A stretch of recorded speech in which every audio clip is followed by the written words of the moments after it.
gathered today to bid farewell to a beloved daughter, sister, friend, and a member of our community who left us far too soon.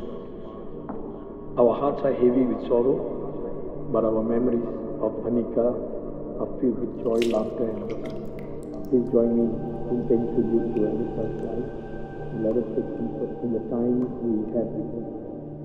We'll remember her as a person who touched the lives of so many, and whose presence will be deeply missed.